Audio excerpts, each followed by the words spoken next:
Dowry death क्या होती है, सेक्शन 80 ऑफ BNS क्या बोलता है, एंड सेक्शन 118 ऑफ BSA भारतीय साक्ष्य अधिनियम क्या प्रिजम्पशन लगाता है डाउरी डेथ पे, सब कुछ डिस्कस करेंगे बहुत शॉर्ट में और बहुत ही इंटरेस्टिंग फॉर्म में। चलिए डिस्कस करते हैं। सबसे पहले हम लोग देख लेते हैं इंडेक्स।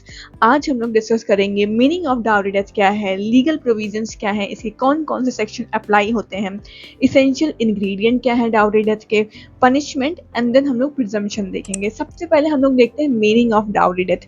देखिए बहुत सिंपल से इसके वर्ड से ही क्लियर हो रहा है। डाउरी डेथ मतलब क्यों हुई है डेथ, डाउरी से रिलेटेड हुई है। डाउरी मतलब दहेज की डिमांड हो रही होगी। ऑब्वियसली कौन करेगा, हस्बैंड करेगा या तो उसके घर वाले करेंगे, मतलब सास ससुर करेंगे उस लड़की के। तो इसमें क्या होगा, लड़की के साथ उसका मेंटल जो पीस होगा वो खराब होगा, उसके साथ क्रुएलिटी होगी, हरासमेंट होगा, जो शारीरिक रूप से भी दिखेगा और एक मानसिक रूप से भी दिखेगा। ठीक है, तो उसी को लीगल लैंग्वेज में यहाँ पे सेक्शन 80 ऑफ BNS में मेंशन किया गया है कि देखिए डेथ हुई है, किस वजह से हुई है, या तो पत्नी ने आग लगा ली थी या फिर आग लगा दिया गया था, बॉडी इंजरी हुई है, अननेचुरल सर्कमस्टांसेस में डेथ होनी चाहिए। बहुत ज़्यादा ही इंपॉर्टेंट है। अननेचुरल सर्कमस्टांसेस क्या होता है कि देखिए रूम में दो लोग थे, मान लीजिए हस्बैंड एंड वाइफ जो है जल के मर जाती है और हस्बैंड जो है जिंदा वापस निकल आता है।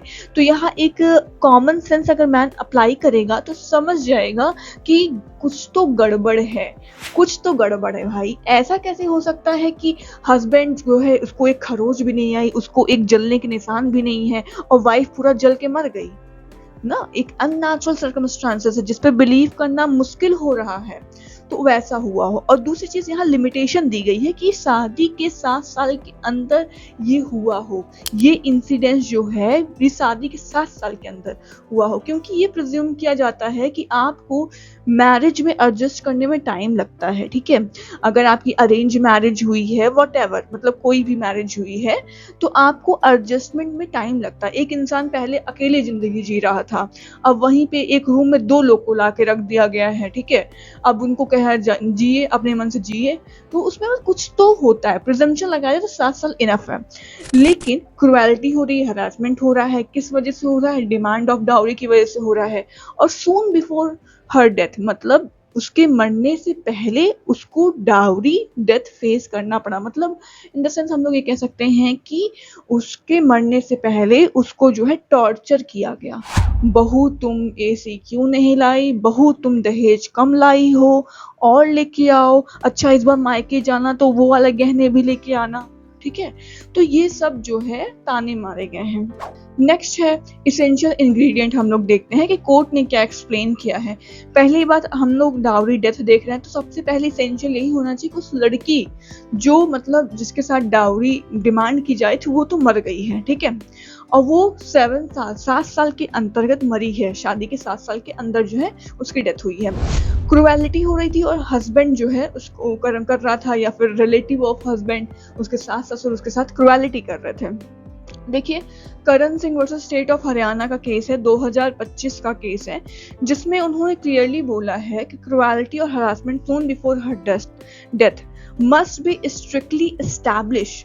उसको जो है ये नहीं कि हाँ कुछ भी मान लिया जाएगा सोन बिफोर हर डेथ को, उसको क्लियरली लिखा गया है कि इसको एस्टैब्लिश किया जाए कि soon before her death she was subjected to cruelty by her husband and relative of her husband. ठीक है, इसको क्लियरली अगर आप एस्टैब्लिश नहीं कर पाते हैं देन डाउरी डेथ का केस नहीं बनेगा। वहीं दूसरे केस में ये एक्सप्लेन किया गया है कि सून बिफोर हर डेथ का मतलब नहीं है कि शायद मरने के तुरंत पहले ही उससे डाउरी डिमांड की जाए थी। ये कोई अचानक वाला प्रोसेस नहीं है, ये एक लॉन्ग टर्म प्रोसेस है। मान लीजिए एक दिन बोला गया ठीक है बहू दहेज लाओ, दूसरे दिन बोल रहे हैं कि बहू कार लाओ, बहू गहना लाओ, बहू सब कुछ उठा लाओ, बहू प्रॉपर्टी ले लो। तो मतलब एक इंसिडेंस नहीं होता है, तो लगातार कंटिन्यूअंस में चलता आ रहा है, तब जाके अल्टीमेटली उसकी डेथ हुई है। तो सून बिफोर हर डेथ का मतलब आप लोग ये मत समझिएगा कि मरने से पहले ही उससे डाउरी मांगी गई थी और जैसे ही मांगा गया वैसे ही वो मर गई। मतलब ऐसा नहीं करना है, ठीक है। तो इसको सुप्रीम कोर्ट ने एक्सप्लेन किया है, ठीक है। और रिसेंट केस बहुत इंपॉर्टेंट है, आप लोग को मेंशन करना चाहिए, अच्छा इंप्रेशन बनता है, ठीक है।